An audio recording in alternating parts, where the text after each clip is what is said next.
গণতান্ত্রিক প্রক্রিয়া অব্যাহত রাখার জন্য নির্বাচনে অংশগ্রহণ করতে হবে। কেউ ইচ্ছা করলেও দলের বাইরে ভোট দিতে পারবে না। আপনি যদি রাস্তার একজন ফকিরকেও নমিনেশন দেয় বিএনপি, তাকে রাষ্ট্রপতি করতে হবে।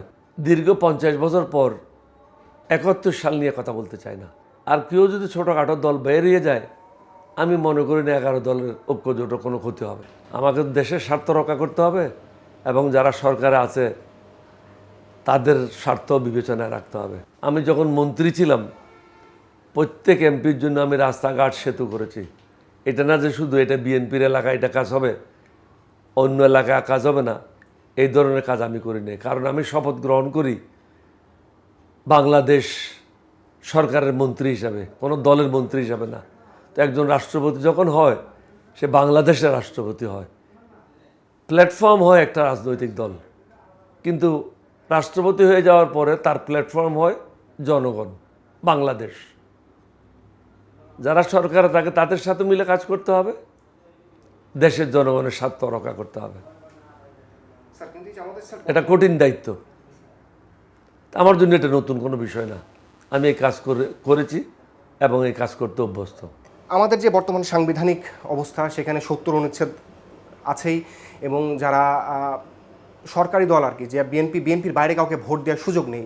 এই হিসাবে আপনাদের তো সংখ্যাগরিষ্ঠতা অনেক কম, নিশ্চিত পরাজয় জেনেও কেন স্যার এই পদের জন্য আসা স্যার? এটা তো আপনি অ্যাভয়েড করতে পারেন না। আপনি চান গণতন্ত্র, আর গণতান্ত্রিক পদ্ধতি আপনি অনুসরণ করবেন না, এটা তো অন্যায় কাজ। আমরা একটা দায়িত্বশীল নাগরিক হিসেবে 11 দলের পক্ষ থেকে সিদ্ধান্ত নেওয়া হয়েছে গণতান্ত্রিক প্রক্রিয়া অব্যাহত রাখার জন্য নির্বাচনে অংশগ্রহণ করতে হবে। আমরা জানি প্রয়োজনীয় সংখ্যক সদস্য আমাদের নাই সংসদে, 1/3 নেই। এটা আমরা কখনো বিএনপির সমর্থন ছাড়া জয়লাভ করতে পারবো না। এটা জানার পরেও আমরা প্রার্থী দিয়েছি, কিন্তু আমরা জনগণকে বলতে চাই আমাদের কাছেও প্রার্থী আছে যার বিরুদ্ধে কোনো শিক্ষাগত যোগ্যতার অভাব নেই, পিএইচডি করা, তাও আবার লন্ডন থেকে, সলিমুল্লাহ কলিমুল্লাহর পিএইচডি না। দীর্ঘ বর্ণাঢ্য জীবন, দুর্নীতির কোনো অভিযোগ নেই, নৈতিক স্খলনের কোনো অভিযোগ নেই, কোনো ধরনের কোনো অভিযোগ নেই। আল্লাহর মেহরবানি, তারা সবাই 11 দলীয়ভাবে সিদ্ধান্ত নিয়েছে আমার নাম প্রস্তাব করবে, এটাই করেছে। যেহেতু 70 অনুচ্ছেদ আছে, এটা কেউ ইচ্ছা করলেও দলের বাইরে ভোট দিতে পারবে না। বিএনপি যে প্রার্থী হবে, বিএনপির সবাইকে তাকেই ভোট দিতে হবে। 11 দলীয় যে প্রার্থী হবে, 11 দলীয় জোটে যারা আছে তাদের সবাইকে 11 দলীয় জোটের প্রার্থীকে দিতে হবে। যেমন আমাকে 11 দলীয় জোটের প্রার্থী করেছে, আমাদের বোধহয় 90-এর কাছাকাছি ভোট আছে মহিলা সহ মিলিয়ে, ওই ভোটগুলি আমি পাবো। বিএনপির প্রার্থী এটা যদি যদুমধুকেও দেওয়া হয়, বিএনপির সব ভোট ওই যদুমধুই পাবে। এখানে উপযুক্ত আছে কিনা, দেশের কাজ করতে পারবে কিনা, এই ওজন বহন করতে পারবে কিনা, এটার কোনো কিছু আসে যায় না। এটা শুধু বিরোধী দলের দাবি ছিল না, এটা প্রত্যেকটা রাজনৈতিক দল দস্তখত করেছে, বিএনপি সহ, যে সংস্কারগুলি করতে হবে। এই সংস্কারের অন্যতম ছিল 70 অনুচ্ছেদটা বাদ দেওয়া, অর্থাৎ সংসদ সদস্যরা যাকে ইচ্ছা তাকে ভোট দেবে, কোনো বাধ্যবাধকতা থাকবে না। আপার হাউস লোয়ার হাউস হবে, জাতীয় সংসদ এবং আপার হাউস মিলে একসাথে ভোট দিয়ে রাষ্ট্রপতি নির্বাচিত করবে। সে যেই দলের হোক না কেন, কে কাকে ভোট দিচ্ছে কেউ জানবে না, এটা গোপন ব্যালটের মাধ্যমে ভোট হবে। সুতরাং এখানে যোগ্য প্রার্থীকে বেছে নেওয়ার একটা সুযোগ থাকবে। এখন কিন্তু বর্তমানে যোগ্য প্রার্থীকে বেছে নেওয়ার কোনো সুযোগ নাই। আপনি যদি রাস্তার একজন ফকিরকেও নমিনেশন দেয় বিএনপি, তাকে রাষ্ট্রপতি করতে হবে, এখানে কোনো বিকল্প সামনে এমপিদের নেই। আমি দীর্ঘ 50 বছর পর 71 সাল নিয়ে কথা বলতে চাই না। আমি এখন কথা বলতে চাই আগামী 5 বছর পরে কী হবে, 20 বছর পরে কী হবে, আমাদের ছেলে মেয়েদের জন্য, বাংলাদেশের জন্য কী ধরনের ভবিষ্যৎ আমরা রচনা করতে চাই, কী ধরনের বাংলাদেশ আমরা দেখতে চাই, সেটা নিয়ে কাজ করতে চাই। পিছনের দিক তাকালে কোনো লাভ হবে না, এটা একটা ইতিহাস। আপনি মুক্তিযোদ্ধা কি মুক্তিযুদ্ধ এটা নিয়ে জাতিকে বিভক্ত করে দেশের ক্ষতি করবেন। আপনাকে সমগ্র দেশকে ঐক্যবদ্ধ করে এগিয়ে নিয়ে যেতে হবে। এটাতেই একটা নেতৃত্বের বাহাদুরি। এখন যিনি প্রধানমন্ত্রী আছেন তিনি যদি সবাইকে ঐক্যবদ্ধ করতে পারেন, এখানেই হবে তার বাহাদুরি এবং তার সফলতা। 11 দলীয় যে ঐক্যটি আপনারা করেছিলেন সেখানে আমরা বিভিন্ন গণমাধ্যমের খবরে দেখছি যে এনসিপি থেকে জামাত আলাদা হয়ে যাচ্ছে এবং আরও কয়েকটি যে ধর্মভিত্তিক দলগুলো রয়েছে তাদেরকে সরিয়ে নিচ্ছে। হেফাজতে ইসলাম যে একটা নতুন একটা প্ল্যাটফর্ম করছে 7টা দল নিয়ে, এটাকে আপনারা স্যার কীভাবে দেখছেন? আমাদের এখানে 11 দল থেকে এখনো পর্যন্ত কেউ বেরিয়ে যায় নাই, আমরা সবাই ইন্ট্যাক্ট আছি। এটা পত্রপত্রিকায় কিছু আছে যারা আমাদেরকে পছন্দ করে না, তারা এইগুলি লেখে। আর কেউ যদি ছোটোখাটো দল বেরিয়ে যায়, আমি মনে করি না 11 দলের ঐক্যজোটের কোনো ক্ষতি হবে। বাংলাদেশের জনগণের প্রতি কৃতজ্ঞ। সবাই মনে করেছে আমি একজন মুক্তিযোদ্ধা হিসাবে এবং পরীক্ষিত একজন লোক, যার বিরুদ্ধে দুর্নীতির কোনো অভিযোগ নাই, শিক্ষাগত যোগ্যতার কোনো অভিযোগ নাই, সুন্দরভাবে জীবনযাপন করেছি বিদায় সবাই সর্বসম্মতিক্রমে আমার নাম প্রস্তাব করেছে। আমি সমগ্র জাতির কাছে কৃতজ্ঞ, 11 দলীয় ঐক্যজোটের সকলের কাছে কৃতজ্ঞ, আমাদের সকল নেতাকর্মীদের কাছে কৃতজ্ঞ। আপনাদের মাধ্যমে আমরা জাতিকে বলতে চাই, আমরা আমাদের জায়গা থেকে এই জাতির সাথে কখনো বেইমানি করব না ইনশাআল্লাহ। মানুষের জন্য যেটা ভালো, আমরা হারবো বা জিতবো এটা প্রশ্ন না। প্রশ্নটা হচ্ছে আমরা জনগণের পাশে সবসময় তাদের স্বার্থ রক্ষার জন্য দাঁড়াবো। আজকেও সেটাই মন মানসিকতা নিয়ে আমরা সবাই একসাথে হয়েছি এবং সর্বসম্মতিক্রমে ওনারা আমার নাম প্রস্তাব করেছে। সমগ্র জাতিকে ধন্যবাদ জানাই। আসসালামু আলাইকুম ওয়া রাহমাতুল্লাহি ওয়া বারাকাতুহু। কর্নেল অলি আহমেদকে মনোনয়ন দিয়েছেন এই নির্বাচনের জন্য। 20 তারিখে রাষ্ট্রপতি নির্বাচন হবে। স্বাভাবিকভাবে এটা বুঝতে কারো বাকি থাকবার কথা নয়, যেটা এক ধরনের আনুষ্ঠানিকতা মাত্র। তারপরও প্রতিদ্বন্দ্বিতা বা প্রতিযোগিতা যেটাই হোক না কেন হচ্ছে, সংসদ সদস্যরা একটা ভোট দেবেন। দৃশ্যত এটা প্রমাণ করা যাবে যে এটা ভোটের মধ্য দিয়ে নির্বাচিত রাষ্ট্রপতি আমরা পেতে যাচ্ছি। সো মিস্টার সাইফুল হক, আমি সরকারের মানে সরকার পক্ষের মনোনয়ন এবং বিরোধী পক্ষের যে মনোনীত রাষ্ট্রপতি দল, বিএনপির নতুন রাষ্ট্রপতি হিসাবে বিএনপির মহাসচিব মির্জা ফখরুল ইসলাম আলমগীর, তার যে মনোনয়ন বা আজকে তার যে মনোনয়নপত্র দাখিল, এটা মনে করি এটা মোটামুটি বলা যেতে পারে প্রত্যাশিত ছিল একটা। এবং ইতিমধ্যে আমি বহু জায়গায় বলেছি যে এবার আমরা একজন রাজনীতিককে আমরা রাষ্ট্রের সর্বোচ্চ পদে বা বলতে পারেন রাষ্ট্রের এক ধরনের অভিভাবক সুলভ যে পদ, সে পদে আমরা দেখতে চেয়েছি।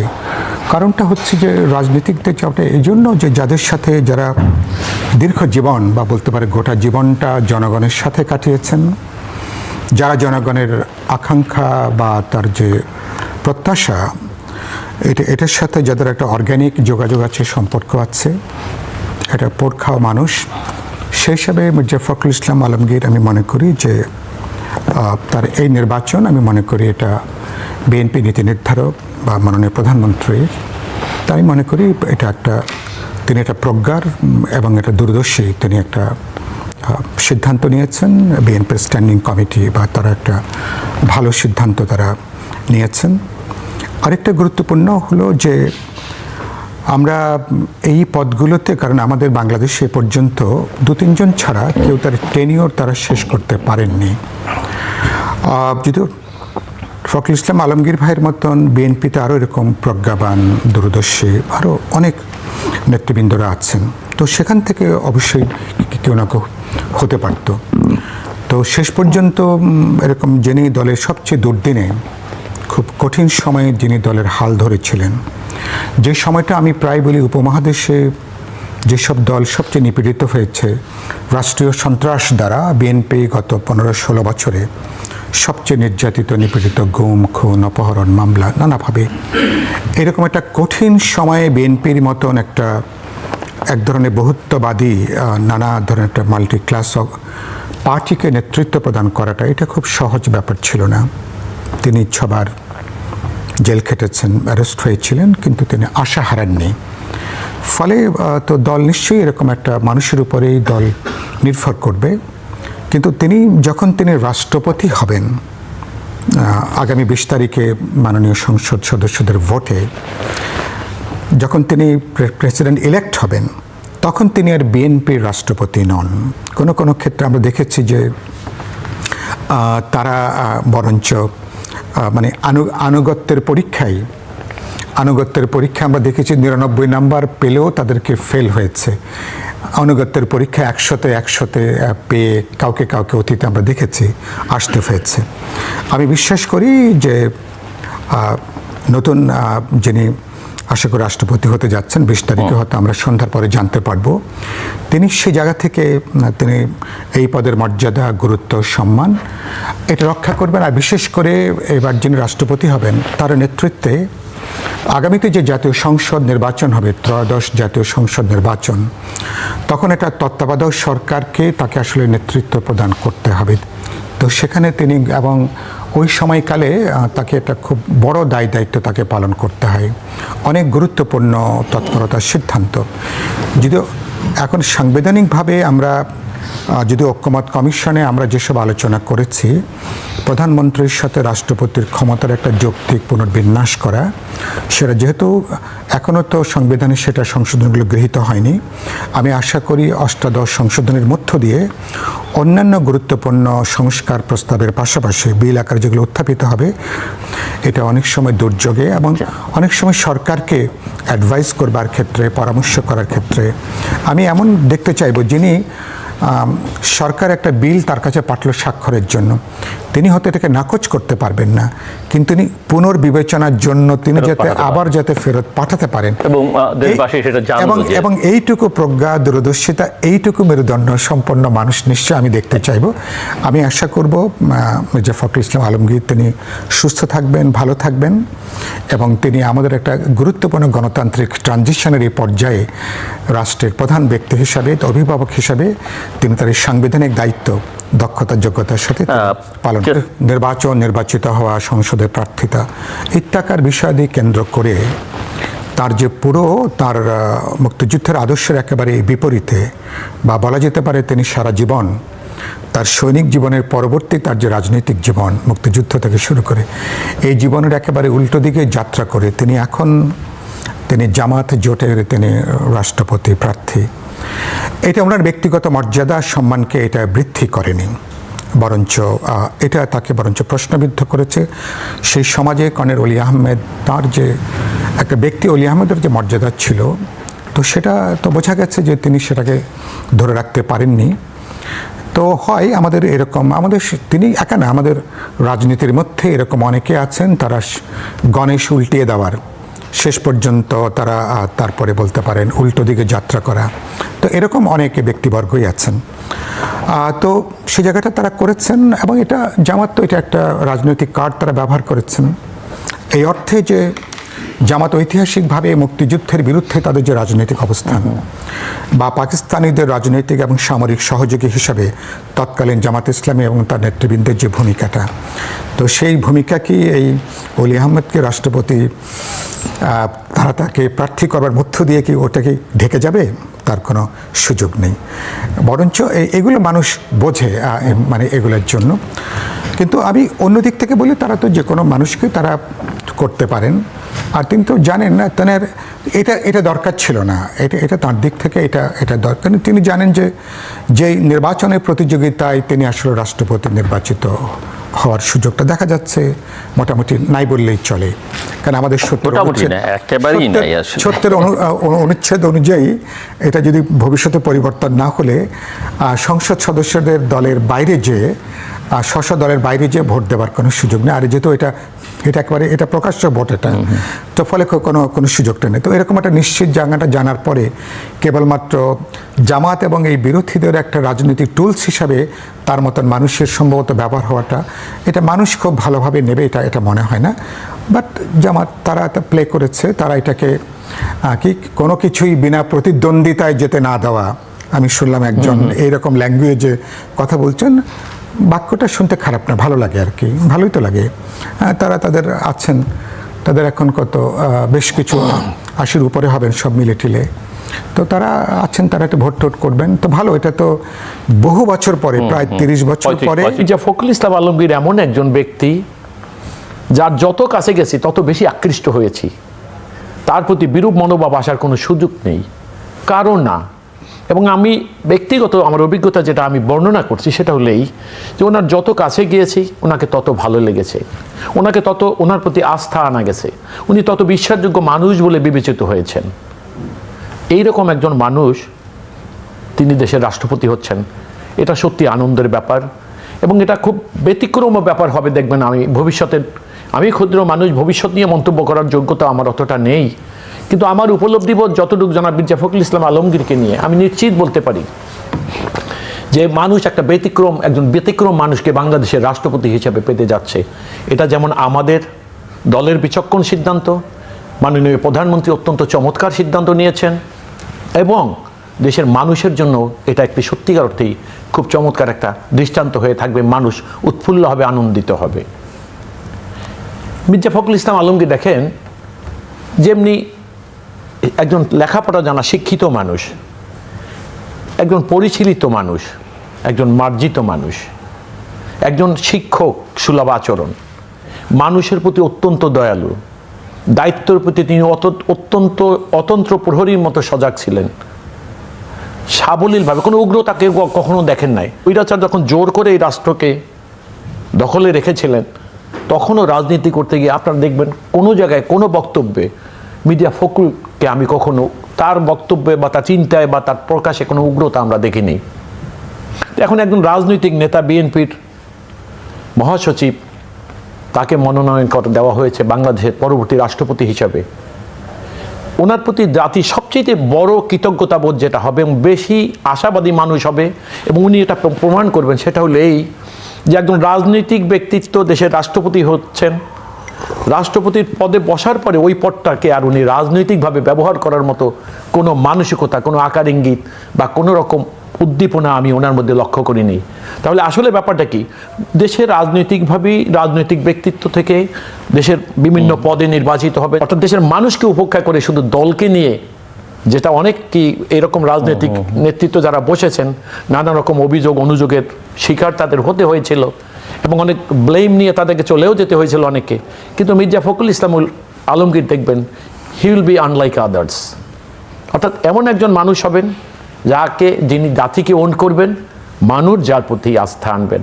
আমি ওনাকে আবার অভিনন্দন জানাচ্ছি। এরকম একজন রাষ্ট্রপতি বাংলাদেশের জন্য খুব প্রয়োজন ছিল এবং সত্যি আমি বলবো আমরা ভাগ্যবান যে, এবং ওনার প্রতিও আমার কৃতজ্ঞতা বোধ এ কারণে যে উনিও ব্যক্তিগতভাবে সম্মতি দিয়েছেন মহামান্য রাষ্ট্রপতি হওয়ার জন্য ভবিষ্যৎ বাংলাদেশে। ওনার প্রতিদ্বন্দ্বী হিসেবে যিনি এখন ওনার প্রতিদ্বন্দ্বী দেখেন, ব্যাপার হয়েছে মানে একটা ছোট গল্প আর কি। দুই লোক রাস্তায় দাঁড়িয়ে ঝগড়া করছে, তো এর মধ্যে একজন লোক দেখে দাঁড়িয়ে গেছে, কি ভাই আপনাদের ঝগড়ার কি কারণ? বললে দেখেন আসলে লোকটা একটু কেমন যেন একটু বোকা টাইপের বা পাগল টাইপের। তো আরেকজন বলছে না আমি না ভাই, আসলে পাগল সে। তো তখন যেই লোক আইসা এই অবস্থায় পড়ে গেলেন সে জিজ্ঞেস করতে আছে, আচ্ছা ভাই ঠিক আছে আমি দেখি আসলে কে পাগলামি করতেছে। তখন একজনকে বলতেছে, ভাই আপনি একটা কাজ করেন, আমার অফিসে গিয়ে দেখাচ্ছেন তো আমি আছি কিনা। সেই কোথা থেকে দৌড়ে তার অফিসে যাচ্ছে, ওই লোক আছে কিনা যে লোক প্রশ্ন করলো। তো উনি যাওয়ার পরে এই লোক দাঁড়িয়ে বলতেছে, দেখলেন কেমন পাগল। জামাতের সবসময় এদেশের স্বাধীনতা, মুক্তিযোদ্ধা এদেরকে নিয়ে একটা পরিহাস করতো জামাত। এবং আমার কাছে মনে হচ্ছে কর্নেল অলিকে সর্বশেষ রাষ্ট্রপতি পদে মনোনয়ন দিয়ে জামাতের সর্বশেষ পরিহাসের শিকার হলেন তিনি এতটা নির্বোধ হবেন এটা আমার ভাবনা ছিল না। আমি এতটা কখনো ভাবি নাই যে কর্নেল অলির মতো একজন বিচক্ষণ, যে জাতীয়তাবাদী রাজনীতির সঙ্গে জন্মলগ্ন থেকেছিলেন, সেই মানুষটা এরকম একটা পরিহাসের শিকার হবেন বা নিজের পরিহাসের পাত্র বানাবেন, এটা সত্যি আমার কাছে খুব আশ্চর্যজনক।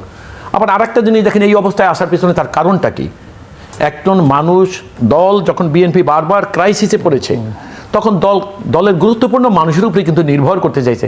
যেমন গত 17 বছর জাতীয়তাবাদী দল আজকের মাননীয় প্রধানমন্ত্রী তাকে যখন জোর করে দেশ থেকে বের করে দেওয়া হলো, সেই মানুষটা যাওয়ার পরে সে মানে আপনার অনলাইনে বা ওভারসিজ থেকে দেখবেন আপনি দলের জন্য কিনে প্রাণান্তক চেষ্টা করে গেলেন। আর এখানে বসে এতটাই আস্থাভাজন মানুষ ছিলেন তিনি দলের ভারপ্রাপ্ত চেয়ারম্যান হিসাবে, ম্যাডামকে প্রহসনের মামলায় জেলে পাঠানো হলো। মির্জা ফখরুল ইসলাম আলমগীর কী করলেন, এই দলটাকে এমনভাবে ওন করলেন যে মানুষ তার প্রতি আস্থা আনতে পেরেছে। অনেক সময় দেখা গেছে যে সরকারের নির্যাতনে তার আশেপাশে অনেক সময় অনেককে দেখাও যায়নি, কিন্তু মির্জা ফখরুল ইসলাম অবিচল একদম আস্থার সঙ্গে কিন্তু তিনি দায়িত্ব পালন করে গেছেন। এখন উনি কি করলেন, জামাত ওনাকে মনোনয়ন দিলেন, জাতিকে দেখাইলেন মুক্তিযোদ্ধাদেরকে নিয়ে আরেকটা পরিহাস, এবং সেইখানে গিয়ে উনি পা দিলেন। একটা লোক আপনি চিন্তা করেন, আপনি আর্টিকেল 70 কথা যারা বলছেন, সাইফুল ভাই বলছে, আপনি স্মরণ করিয়ে দিয়েছেন, এটা তো সমাজে বিদ্যমান। এই মানুষটি 2008-এ বিএনপি থেকে চলে গেলেন মাত্র কি কারণে জানেন? বিএনপির কাছে জবরদস্তি করে, অর্থাৎ বিএনপি জোটের সঙ্গে যে নির্বাচনটা করতে চাইলো এবং করলো, সেখান থেকে জোটের কম্পোনেন্টকে বাদ দিয়ে উনি ওনার একটা আসনে তো নিলেনই, ওনার স্ত্রীকে নমিনেশন দেওয়া হলো না বলে উনি বিএনপি থেকে বের হয়ে গেলেন। এবং এরপর আপনি দেখেন ওই যে রাজনৈতিক দল এখন মানে তিনি পরিচয় দিয়ে জামাতের সঙ্গে গেলেন, সেখানে যাকে নিয়ে মহাসচিব করলেন সে কিন্তু আর এখন তার সঙ্গে নাই। আপনি লক্ষ্য করেছেন অনেকেই তার সঙ্গে তাদেরকে সে বের করে নিয়ে গেছিল বিএনপি থেকে, খুবই অল্প সংখ্যক, তারা কিন্তু তাদের সঙ্গে নাই। এখন মুশকিল হলো এই যে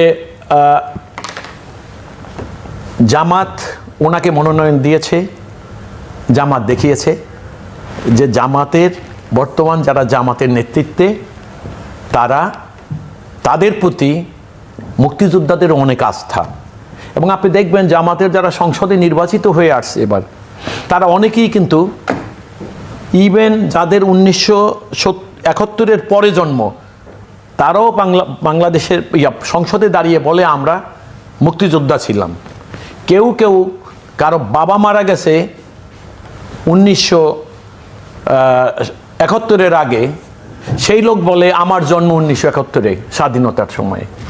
কেউ বলে আমার বাবা, একজন সংসদ সদস্য সংসদে, তার বাবা মারা গেছে 1974 সনে, সেই লোক বলে আমার জন্ম স্বাধীনতার, যাদেরকে ফাঁসি দিয়েছে, যারা জেলে মারা গেছেন, একমাত্র আজহার সাহেব ছাড়া আর সবাই তো চলে গেছেন, একমাত্র উনিই ফাঁসির আসামি জেল থেকে বেরিয়ে এমপি হলেন। এই জামাত কিন্তু স্বৈরাচারের বিরুদ্ধে কোনো আন্দোলন করেনি।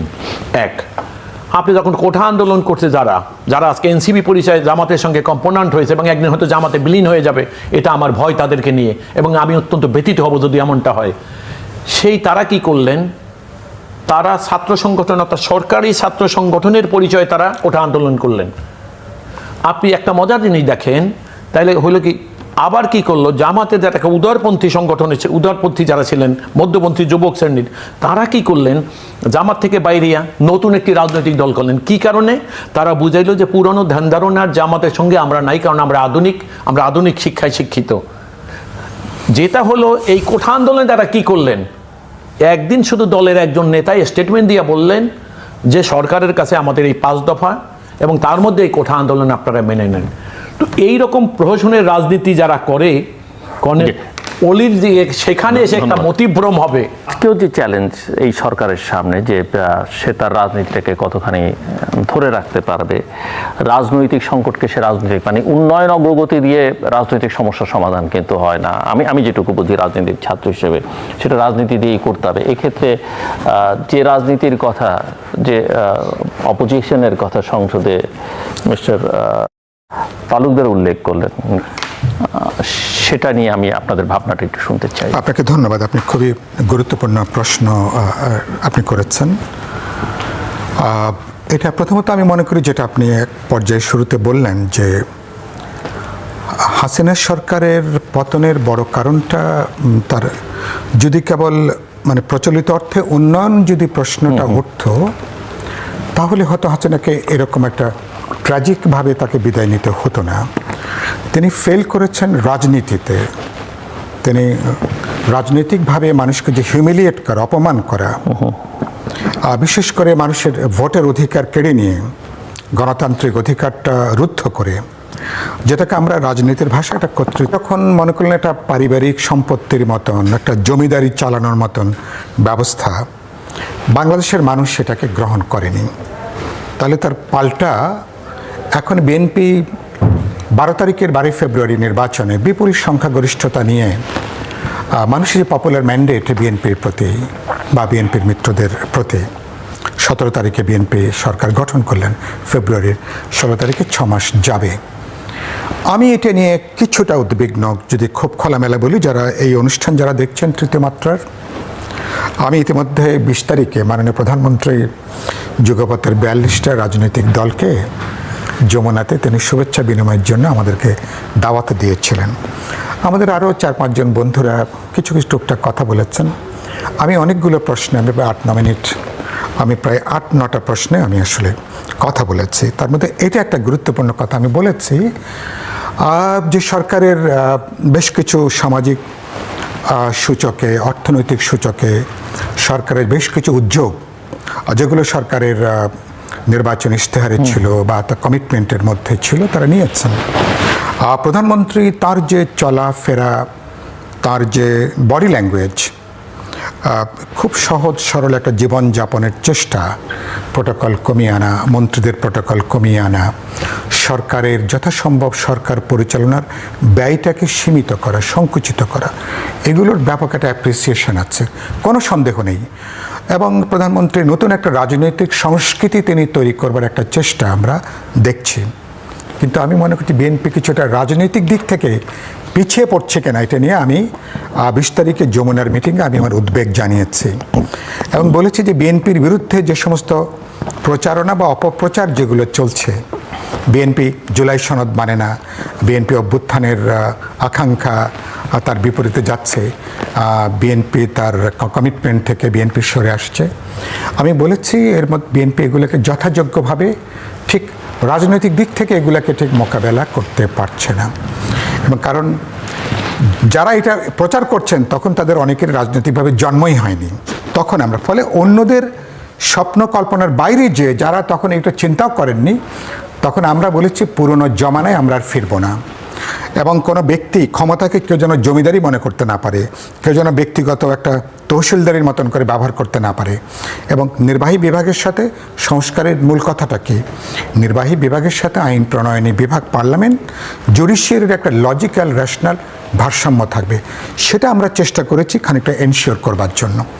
বিএনপি গত 2 বছরে বিশেষ করে এমনকি সরকার গঠনের পরেও যে অপপ্রচারগুলো বিএনপির বিরুদ্ধে, বিএনপি যথাযোগ্য ঠিক রাজনৈতিক দিক থেকে ঠিক উত্তরটা করতে পারছে না। একটা সুযোগ বিএনপি নষ্ট করেছে বলে আমি মনে করি। বিএনপির সঙ্গে এই প্রশ্নে আমাদের কিছু দ্বিমত। আমি মনে করি যে গণভোটের প্রশ্নে যেটাকে বিএনপি সবচেয়ে বেশি অভিযুক্ত করা হচ্ছে, গণভোট নিয়ে আমাদের আপত্তি ছিল, প্রশ্নগুলো নিয়ে আমাদের আপত্তি ছিল, কিন্তু যখন শেষ পর্যন্ত যে কোনো কারণেই হোক, যখন আমরা গ্রহণ করলাম, যখন আমরা হাতে আমরা ক্যাম্পেইন করলাম, বিএনপি যখন ক্যাম্পেইন করলাম, জনাব তারেক রহমান আমার ঢাকা 12-তে তিনি আমার এই নির্বাচনী জনসভাতে 8ই ফেব্রুয়ারিতে সন্ধ্যাবেলা এই যে আমাদের এখানে পলিটেকনিক স্কুলে বড় মাঠে তিনি যখন এলেন, সেখানেও তিনি হ্যাঁ ভোটের পক্ষে তিনি কথাটা বললেন। ফলে মানুষ যখন রায় দিল, 5 কোটি মানুষ বা 69% মানুষ, আমি মনে করি এটা একটা অর্জন ছিল। কারণ যে পার্লামেন্টে বিএনপির এখন প্রায় 248 জন সম্ভবত এখন সদস্য, নারী সদস্য সহ, এবং বিএনপির 8-9টা গুরুত্বপূর্ণ প্রশ্নে নোট অফ ডিসেন্ট থাকার পরে, দুটো ইম্পর্ট্যান্ট একটা মানে গ্যারান্টি ক্লজের মতন অবস্থা থাকার পরে এই পার্লামেন্ট যদি গণভোটের রায় অনুসারে যদি সংবিধান সংস্কার পরিষদ হিসেবে কাজ করত, বিপুল সংখ্যাগরিষ্ঠতা, এইটুকু ঝুঁকি নেওয়া দরকার ছিল। এটাকে বিএনপির বিরুদ্ধে, বিএনপি সংস্কারের বিরুদ্ধে এরকম একটা অপপ্রচারের জায়গাটা কিছুটা তৈরি করা হয়েছে। এখন এর একটা বিএনপির জন্য ফেরার জায়গাটা, এখন তো ওটার আর সুযোগটা নাই, কিন্তু যেটা আছে জুলাই সনদে বিএনপি যে বলছেন অক্ষর অক্ষর তারা বাস্তবায়ন করবেন, আমরা দেশবাসী সবাই এখন অপেক্ষা করবে, সংবিধান সংশোধনী কমিটি আলোচনা করবে এবং তারা এটাকে অষ্টাদশ সংশোধনের বিল আকারে যখন যারা উত্থাপন করবেন, প্রত্যেকটা সনদের বিএনপি যেগুলোতে একমত হয়েছেন বা আমাদের বন্ধুরা অনেকে আমরা একমত হয়েছি, বিএনপির বাইরেও কিছু প্রশ্ন আমি দেখছি তাদের নির্বাচন ইশতেহারে আরও কিছু প্রশ্ন তারা যুক্ত করতে পারেন। আমি মনে করি এটা যদি তারা আগামী পার্লামেন্টে যদি উত্থাপন করেন, তখন এখন যারা বিএনপিকে যারা রাজনৈতিকভাবে অভিযুক্ত করছেন সেই জায়গায় তখন তাদের এই অভিযোগ করার যে রাজনৈতিক পুঁজি যেটা রসদটা কিন্তু শেষ হয়ে যাবে আর কি। তো বিএনপির এই জায়গাটা একটু বিবেচনার মধ্যে রাখা। আর আমি 20 তারিখে বলেছিলাম যমুনাতে যে আমি দেশব্যাপী আমি সরকারকে দেখছি, কিন্তু আমি তো একটা রাজনৈতিক দল হিসেবে আমি তো বিএনপিকে দেখছি না। আমি বলেছিলাম মাঠটা কি আপনারা জামাতার এনসিপির জন্য মাঠটা কি আপনারা ছেড়ে দিলেন কিনা? মাননীয় প্রধানমন্ত্রী বললেন সাইফুল ভাই এটা হবে কেন? আমি বললাম আমি দেখছি না। যেটা আমি পরের দিন যেটা 4 তারিখে 4 আগস্টে বিএনপির উদ্যোগে যে জুলাই অভ্যুত্থান বার্ষিকী উপলক্ষে যে আলোচনা, সেখানেও কথাটা আমি আবার উল্লেখ করেছি। কারণ আমাদের রাষ্ট্র রাজনীতিতে কেবলমাত্র সরকার দিয়ে দেশ চালানো যাবে না। সরকার নিশ্চয়ই সবচেয়ে গুরুত্বপূর্ণ, তারা তো লিড করবেন সকল ব্যাপারে, কিন্তু পাশাপাশি সামাজিকভাবে, রাজনৈতিকভাবে, সোশ্যালি, কালচারালি আপনাকে রাজপথে আপনাকে সক্রিয় থাকা দরকার। মানুষের সঙ্গে যে অর্গানিক রিলেশনশিপ, একদিকে সরকার একটা রাজনৈতিক দল যত ক্লোজলি মিশতে পারবে, প্রতিটা ব্যক্তির কাছে পৌঁছতে পারবে, সরকারের পক্ষে অনেক সময় সেটা সম্ভব নাও হতে পারে। এই জায়গাটা আমার মনে হচ্ছে যে বিএনপি এখন আপ টু দ্য মার্ক করছে না।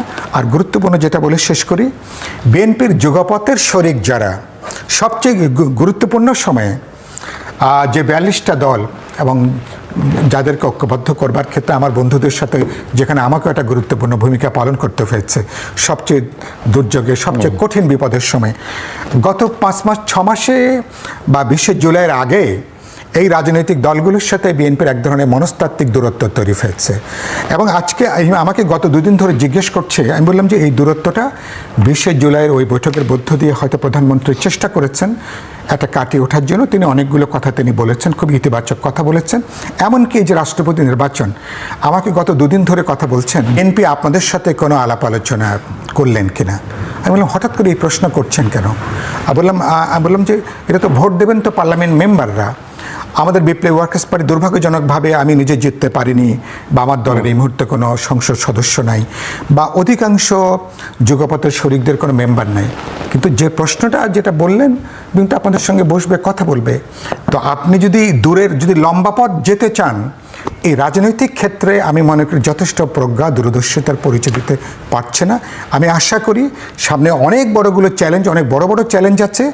পার্লামেন্টের ভেতরে যেমন বিএনপিকে এক ধরনের ঐক্য গড়ে তুলতে হবে, পার্লামেন্টের বাইরে কেবল রাজনৈতিক দল না, রাজনৈতিক দল, সামাজিক সংগঠন, নাগরিক সংগঠন, সবাইকে মানুষকে আস্থার মধ্যে নিয়ে আপনাকে এই পথে হাঁটতে হবে।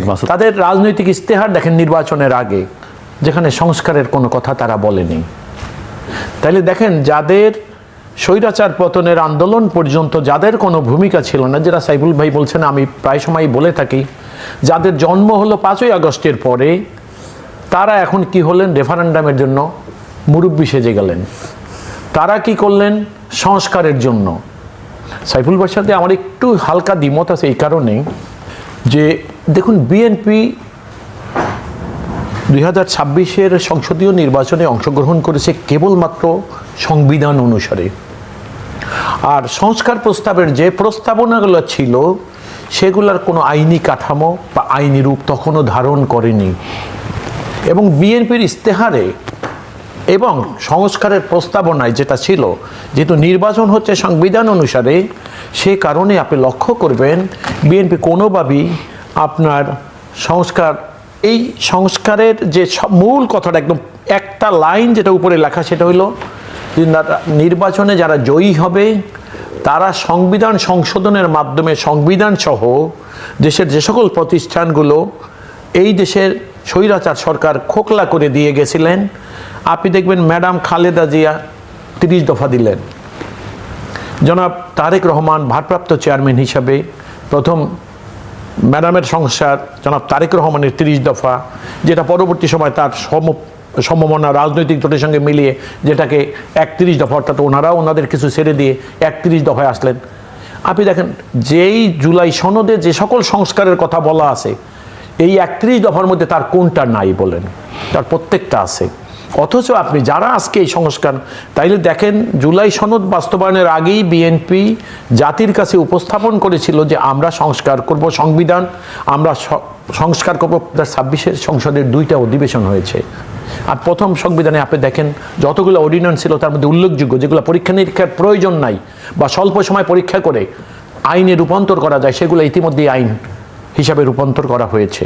এবং সেখানে দেখবেন সংসদের তার একটা আইনেও সংসদে বসে এই আজকের যারা বিরোধী দল ময়দানে যারা ফাঁকা আওয়াজ দিয়ে গরম করে, তারা সংসদে বসে কিন্তু একটা আইন পাশ করার কোনো বিরোধিতা করে নাই, একদিন ওয়াক আউট করে নাই।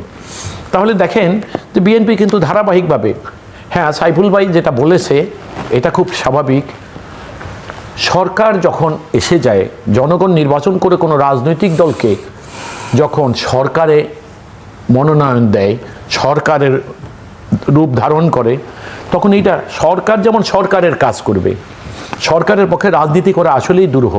এবং এই দুইটা যারা রক্ষা করতে গেছে সেটা তাদের জন্য খুবই বিব্রতকর হয়েছে। সেই জন্য সরকারকে 5 বছরের জন্য মানুষের কাছে যেমন ওয়াদা দিয়ে আসছে যে আমরা মানুষের এইভাবে উন্নয়ন করব, দেশের অর্থনীতি, সামাজিক, ধর্মীয়, গণতান্ত্রিক, মানে সকল যেগুলা মানুষের সেগুলা। কিন্তু সরকার যদি মনে করে সরকার রাজনৈতিক দল সরকারে বিলীন হয়ে যাবে, তাহলে আমাদের জন্য যেটা উনি বলেছেন, বাংলাদেশ জাতীয়তাবাদী দল থেকে এবং সমমনা থেকে নির্বাচিত একটা কিছু মানুষ রাষ্ট্র ক্ষমতায়, একে দল অ্যাজ এ হোল কিন্তু রাষ্ট্র ক্ষমতায় নয়। তাহলে এই দলটায় যারা অধিকাংশ, কেন আমি বলবো প্রায় সবাই ক্ষমতার বাইরে, তারা যদি তাদের রাজনীতি পরিহার করে অথবা রাজনৈতিক দল যদি ক্ষমতার দিকে তাকিয়ে নিজেদের অজান্তে ক্ষমতায় ঢুকে যায় বা ঢুকানোর প্রবণতায় লিপ্ত হয়, তাহলে যেটা হবে একসময় রাজনীতি শূন্য হবে। এবং আপনি যে কথা, খুব মূল্যবান একটা প্রশ্ন আপনি করেছেন, সেটা হলো যে উন্নয়ন, বা সাইফুল ভাইও বলেছেন উন্নয়ন সামনে রেখে মানুষের যে সকল অধিকার, সেগুলোর বিকল্প হিসাবে উন্নয়নকে কখনো কোনো জাতি বিশ্বে গ্রহণ করেনি। এগুলো মানুষের ফান্ডামেন্টাল, মানুষের মৌলিক অধিকার। উন্নয়ন মানুষের প্রচেষ্টায় হবে মানুষের জন্যে। কিন্তু উন্নয়ন যদি আপনি মনে করেন আপনার গণতন্ত্রের বিকল্প হবে, উন্নয়ন যদি মনে করেন আপনার কথা বলার স্বাধীনতার বিকল্প হবে, উন্নয়ন যদি বলে মানুষের মানবাধিকারের বিকল্প হবে, তাহলে সেই উন্নয়ন কিন্তু বেশি দিন টিকে নাই। এবং সেই উন্নয়নের ধোঁয়া তুলে এই যে স্বৈরাচারের যে পতন হয়েছে 5ই আগস্ট, এটা হলো আমাদের জীবনের সবচেয়ে একটা উৎকৃষ্ট উদাহরণ। সেই জন্য আমি মনে করি, এবং এটা নিশ্চিত আমাদের নিরাশ হওয়ার আসলে আমি কিছু দেখছি না। আমি অত্যন্ত আশাবাদী মানুষ যারা আজকে মাঠে ময়দানে, এবং এটা মনে করবেন যারা বিরোধী দল তারা একটু আগে, এই আঙ্গুলোচন ব্যক্তির দলের আমি পরে খুঁজে দেখলাম তাদের একজনও শহীদ হয় নাই, তাদের একজনও মারা যায় না, কিন্তু 1400 শহীদের মালিক হয়ে গেলেন উনি। এই যে বক্তব্যগুলো কিছু কিছু মানুষ দেখবেন, আমি আরও একটা কথা না বলে পারছি না, স্বঘোষিত কিছু সাংবাদিক দেশে থাকতে না পারে পালিয়ে গেছিলেন এই দেশ থেকে, সেই মানুষরা আজকে কি করে, হঠাৎ অতি বিপ্লব, মানে রাস্তা খুঁজে কোন জায়গায় গেলে খুব অল্প সময় নিজেকে জাহির করা যাবে। অতীতে এক সময় দেখেছি পাকা পাকা কথা বলে বিএনপির ঘাড়ে চড়েছিলেন, বিএনপি থেকে ফয়দা নিয়ে বিএনপির বিরুদ্ধে তারা নেমে গেছে। এখন এই সকল মানুষরা আসলে এরা হলো সুবিধাভাগী, মৌসুমি, এরা প্রত্যেক সময় মৌসুম খোঁজে শিকারের জন্য। এবং আপনি দেখবেন তারা যখন কথা বলে, এবং এদের এক সময় কথাগুলো যা মানে এখন আজকে সংসদে যারা বিরোধী দল আছে তাদের সঙ্গে মিলে যায়, তাদের কথা শুনে মনে হয় যে তারা সারা দেশে আর কেউই ছিল না। সরকার 16 তারিখে 6 মাস শেষ করবেন। আমি 6 মাসে যদি আমি ব্রিফলি যদি একটু পেছনে তাকাই, মানুষের প্রত্যাশাটা বেড়েছে সরকারের প্রতি, বিশেষ করে সরকার প্রধান এবং তার টিম নিয়ে। যদি সরকার প্রধানের দৌড়ের সাথে তার সহকর্মীরা সবাই ঠিক তাল মিলাতে পারছেন, এরকম হয়তো দেখা যাচ্ছে না। একটা চেষ্টা আছে, উদ্যোগ আছে, সরকার যে ঐকান্তিক একটা প্রচেষ্টা আছে, এটা দেখা যাচ্ছে। কিন্তু গুরুত্বপূর্ণ কিছু প্রশ্ন আমি যেটা দেখছি, যেমন ধরুন বাণিজ্য চুক্তির ব্যাপারে, যে চুক্তিটা আমি মনে করি পার্লামেন্টে রিভিউ হওয়া দরকার, আলোচনা হওয়া দরকার। কারণ এই চুক্তিটা যদি অ্যাজ ইট ইজ থেকে যায়, একটা ইন্ডিপেন্ডেন্ট স্টেট হিসাবে অন্যান্য ডেভেলপমেন্ট পার্টনার, আমরা বড় বড় শরিকদের সাথে ইন্ডিপেন্ডেন্টলি আমাদের মর্যাদা, অর্থনৈতিক সার্বভৌমত্ব রেখে অর্থনৈতিক বাণিজ্য চুক্তি করাটা বেশ কঠিন। এটা আমি 20 তারিখে মাননীয় প্রধানমন্ত্রীর সাথেও আমার একটু খাবার টেবিলে এটা নিয়ে একটু আলোচনা হয়েছিল। তিনি বললেন আমাদের ক্লজ আছে, আমরা নিশ্চয়ই এটাকে প্রয়োজন বোধে সেখানে এটাকে হয়তো রিভিউ করা যাবে। এই মুহূর্তে বাংলাদেশ, আমি দেখছি যে আমাদের জ্বালানির একটা বড় সংকটের মধ্যে আমরা আছি। সেটা নিয়ে আমি মনে করি সরকারের 6 মাস পার হয়েছে। এখন আওয়ামী লীগের কথাটা যদিও তার কিছুটা লেগেছে সরকারকে এখনও বহন করতে হচ্ছে, কিন্তু এটা সাফিসিয়েন্টলি সরকারের জন্য এটা কিন্তু এক্সকিউজ হবে না। সরকারকে আমি মনে করি স্বল্প, মধ্যমেয়াদী, দীর্ঘমেয়াদী গোটা জ্বালানি সংকটের ব্যাপারে একটা বিশ্বাসযোগ্য একটা পরিকল্পনা, একটা উদ্যোগ থাকা দরকার। এবং আমি এটাও আপনার অনুষ্ঠানের মধ্যে বলতে চাই, এই সেক্টরটা কোনোভাবেই কেবলমাত্র মুনাফালোভী কোনো ব্যবসায়ী কোম্পানির কাছে আপনি ছেড়ে দিতে পারেন না। পৃথিবীর, আমি আজকে সময় নিয়ে, অনেক দেশ আছে যে দেশে কেবলমাত্র জ্বালানি সংকটের কারণের জন্য সরকারের পতন হয়েছে, সরকার বিপদগ্রস্ত হয়েছে, এবং এরা অনেক সময় তারা সরকারকে জিম্মি করে ফেলে, জনগণকে তারা জিম্মি করে ফেলে। সুতরাং জ্বালানি বা খাদ্যের মতন এরকম কিছু গুরুত্বপূর্ণ খাত আছে, সরকারকে সর্বোচ্চ অগ্রাধিকারের জায়গাটা বিবেচনা করা দরকার। মানুষের জানমাল, জীবন জীবিকা, বিশেষ করে শ্রমজীবী সাধারণ মানুষ অনেক কষ্টের ভেতরে আছে, ফলে মানুষের দ্রব্যমূল্যটা বাড়ছে, জীবনযাত্রার ব্যয়টা বাড়ছে, প্রকৃত আয়টা মানুষের বাড়ছে না। সুতরাং আমরা আশা করব সরকার এখানে বিনিয়োগের ব্যাপারে উদ্যোগ চলছে। এই বিনিয়োগ যেমন এফডিআই আসার যেমন একটা সুযোগ তৈরি হয়েছে, আমাদের অভ্যন্তরীণ এখানেও অনেক একটা বড় বিনিয়োগের সুযোগটা আছে। আমাদের এন্টারপ্রেনারদেরকে উৎসাহী করা দরকার, তাদেরকে প্রণোদনা দেওয়া দরকার, তাদেরকে বিনিয়োগ মানে আমার কর্মসংস্থানের যে পুরো প্রশ্নটা, আমি মনে করি এগুলোর ক্ষেত্রে এসে সরকারের এই জায়গাটা করা। আর রাজনৈতিক দিক থেকে সরকারকে আগামী 6 মাসে সরকার তারা কী অর্জন করতে, তো এই জায়গাটা যদি আমি মনে করি পরিকল্পনাগুলো করেন। আর মানুষ এখনও পর্যন্ত সরকারকে কিন্তু মানুষ দেখছেন, সময় দিতে মানুষ রাজি আছেন, কিন্তু অনন্তকাল মানুষ কিন্তু সময়টা দেখবে না। মানুষ তার সার্ভিসগুলো হাতে হাতে মানুষ কিন্তু দেখতে চাইবে। আমি মনে করি সরকারের কমিটমেন্ট আছে, তারা যদি রাজনৈতিক সিদ্ধান্ত নেন, আমি বিশেষ করে এই বাজেটও বাস্তবায়ন করা সম্ভব। এবং আমরা একটা জনপ্রত্যাশাকে বাড়িয়ে বাংলাদেশ আগামী 6 মাস 1 বছরে গণতান্ত্রিক উত্তরণের একটা গুরুত্বপূর্ণ ধাপে আমরা যেতে পারবো। আমি মনে করি সরকার যদি প্রজ্ঞা দেখাতে পারেন, তাহলে কিন্তু আমি মনে করি মানুষ সরকারের সাথে মানুষ হাঁটতে চাইবে। সেটা গ্যাস বলেন, জ্বালানি বলেন, এবং খাদ্যের বলেন, বা আইনশৃঙ্খলার অবনতি বলেন, এই সবগুলো বিএনপি উত্তরাধিকারী সূত্রে পেয়েছে। এখন এই সবগুলোকে বিএনপিকে অ্যাড্রেস করতেছে, সময়টা অত্যন্ত অল্প সময়। আমি মনে করি আপনি এখানে সবচেয়ে বড় কথা হলো বিএনপির বিষয়ভিত্তিক চিহ্নিত করে তাতে সমাধানের কি উদ্যোগ গ্রহণ করেছে, এবং সেটা কিন্তু ইতিমধ্যে জনগণের কাছে পরিষ্কার। আপনি লক্ষ্য করবেন মাননীয় প্রধানমন্ত্রী তার নিজের জীবন ব্যবস্থা অতি সাধারণ। আপনি লক্ষ্য করবেন সবাই ইতিমধ্যে আমরা জেনে গেছি যে এর আগে স্বৈরাচার একজন প্রধানমন্ত্রী, তার দৈনিক খাবার খরচ ছিল 10 লক্ষ টাকা। খেয়াল করেছেন আপনারা? আর এখনকার মাননীয় প্রধানমন্ত্রী খাবার খরচ আপনি লক্ষ্য করবেন যে সেটা একজন সাধারণ মানুষের খাবার দৈনিক যেটা, তার চাইতেও কমের দিকে আমরা লক্ষ্য করছি। অর্থাৎ মাননীয় প্রধানমন্ত্রী, যিনি আজকে দেশের মানুষের সমস্যা বুঝেন, তিনি চিহ্নিত করেছেন সমস্যা, অ্যাড্রেস করার জন্য তার ব্যক্তিগত উদ্যোগ তথা ক্ষেত্র বিশেষে আপনি দেখবেন বিশেষ ইতিমধ্যেই কিন্তু অনেক ক্ষেত্রে, যেমন জ্বালানি, তারপর বিদ্যুৎ, এইসব ক্ষেত্রে কিন্তু বিশেষায়িত ব্যক্তিদের মানে এক্সপার্ট ব্যক্তিদেরকে দিয়ে কিন্তু কমিটি করা হয়েছে, তারা এইটার উপরে কাজ করছেন। আরেকটা জিনিস যেটা বলেছেন একটু আগে সাইফুল ভাই বলেছেন, আপনারও বক্তব্য আমারও, রাজনীতির মাঠে যাদেরকে আমরা সরব দেখছি, আপনি নিশ্চিত থাকতে পারেন খুব অচিরেই আপনি দেখবেন বিএনপি তার রাজনৈতিক ময়দানে সরব হবে। এবং বিএনপির সারা জীবনের ধর্মই হলো যে যত প্রতিকূল পরিবেশ হোক, বিপক্ষের রাজনীতি যতই মানে কি বলবো কুৎসিত হোক না কেন। ধন্যবাদ। গত কয়েক মাসে অর্থনীতির আলোচনা বা এই বাজেটের আগে বা পরে আলোচনায় বলেছি যে টাকা কোথায়, রাষ্ট্র পরিচালনা, এই প্রশ্নটা এখন মৌলিক প্রশ্ন যে রাজনীতিটা কোথায়। উন্নয়ন দিয়ে একটা সরকার শেষ পর্যন্ত জনপ্রিয় থাকতে পারে না, টিকেও থাকতে পারে না, অনেক সময় আলোচনার মধ্যে এসছে। কিন্তু উন্নয়ন, অগ্রগতি এগুলো দরকার, নিঃসন্দেহে দরকার। একটা রাজনৈতিক দল যখন ক্ষমতায় থাকে, রাজনৈতিক শক্তি, কারণ রাষ্ট্র পরিচালনাটা একটা রাজনৈতিক বিষয়, সেখানে দলটা গুরুত্বপূর্ণ, তার রাজনীতিটা গুরুত্বপূর্ণ। এবং বর্তমান সরকারের যে বিরোধী পক্ষ আছে, সেই শক্তি যারা এখন দৃশ্যমান এবং দৃশ্যপটের বাইরে যারা আছেন, দুটোই কিন্তু একেবারে শক্তিহীন নয়, এবং তাদের ভালো মন্দ সব দিকেই জনগণের দেখা এবং বোধ করি ক্ষমতাসীনদেরও দেখা। তাদেরকে মোকাবেলা খুব একটা সহজ যে হবে আগামী দিনগুলোতে, সেটা মনে করবার কোনো কারণ নেই। এবং এই জায়গায় রাজনীতিটা দরকার, সংগঠন হিসেবে বিএনপির দরকার। অবশ্যই সংগঠন মানে এই নয় যে তারা প্রতিপক্ষকে বা বিরোধী পক্ষকে লাঠি সোটা হাতে বা চাপাতি হাতে মোকাবেলা করবেন, সেটা আমাদের কারোই প্রত্যাশিত। একই সঙ্গে বিএনপির যারা মিত্র শক্তি হিসেবে গত কয়েক বছর রাজপথে ছিলেন, সুখে দুঃখে পাশে ছিলেন। এমনকি যে 31 দফার যে কর্মসূচি, রাজনৈতিক কর্মসূচি, সেটা বাস্তবায়নের সঙ্গে সম্মিলিতভাবে অঙ্গীকারবদ্ধ, তাদেরকেও একসঙ্গে থাকতে হবে এবং তাদেরকে একসঙ্গে রাখবার মূল দায়িত্বটা ক্ষমতাসীন দল মানে প্রধান দল বিএনপির এবং সরকারের। কাজে এটা আমাদের মাথায় রাখতে হবে। এবং শুধুমাত্র পলিসি দিয়ে, নীতি কথা দিয়ে রাষ্ট্র চলে না। সার্ভিস বা সেবা চাইবে, মানুষ ডেলিভারিটা দেখতে চাইবে। কাজেই সরকারকে ডেলিভারি করতে হবে, রাষ্ট্রটাকে একটা ডেলিভারি স্টেট বানাতে হবে। শুধুমাত্র কথা দিয়ে, মিষ্টি কথা আসলে চিরা ভেজে না, কতক্ষণ শুনতে ভাল লাগে, একটা পর্যায়ে সেটাও শুনতে ভাল লাগে না, এটা মাথায় রাখতে হবে। এবং সরকারকে আসলে এই যে আজকে এনার্জি ক্রাইসিসটা, এনার্জি সিকিউরিটি একটা অত্যন্ত গুরুত্বপূর্ণ বিষয়।